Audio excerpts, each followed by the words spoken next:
आप संसद में आपको बोलने का इतना सुनहरा अवसर मिला है। पहले तो बात कर लें एकलव्य की। एकलव्य को लेकर ये जो वामपंथी इतिहासकार और वामपंथी बुद्धिजीवी, इनको चूंकि सनातन धर्म को नीचा दिखाना था, उसको घटिया बताना था, इसलिए कहानी एकलव्य की गढ़ी गई। एकलव्य महाभारत का एक पात्र था, इसमें कोई शक नहीं है, इसमें कोई संदेह की बात नहीं है।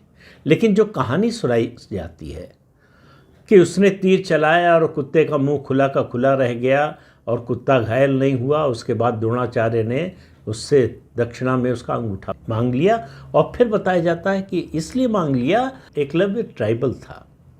अब आप देखिए, इस झूठ को इतनी तरह से और इतनी शिद्दत से फैलाया गया है कि हमारे आप जैसे लोग भी इस कहानी पर विश्वास करते हैं कि एकलव्य का अंगूठा जो है गुरु दक्षिणा में गुरु द्रोणाचार्य ने मांग लिया।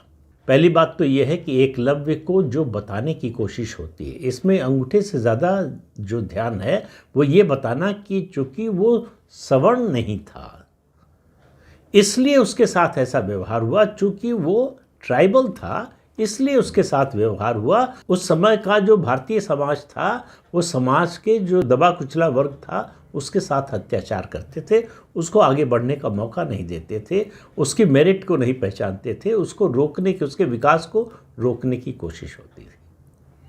अब जो वास्तविक कहानी है, जब इस तरह से तीर चलाया एकलव्य ने, तो फिर गुरु द्रोणाचार्य ने उससे पूछा कि पुत्र अपना परिचय दो। वो कहता है, गुरुदेव मैं मगध नरेश जरासंध के सेनापति हिरण्यधनु का पुत्र हूँ और खुद एकलव्य सेनापति रह चुका है।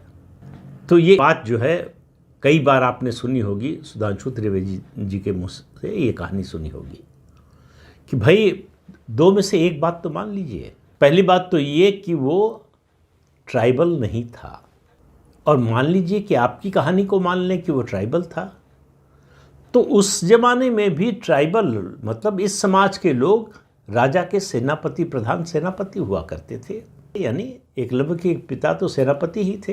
तो कुल मिलाकर उद्देश्य ये है कि हिंदू धर्म को, सनातन धर्म को नीचा दिखाया जाए, और लेफ्ट का जो ये नैरेटिव है, इसी में राहुल गांधी और पूरा गांधी परिवार फंसा हुआ है। फंसा हुआ कहना शायद उतना ठीक नहीं होगा, बोलने के स्तर पर कह सकते हैं, दरअसल उनकी सोच भी वही है।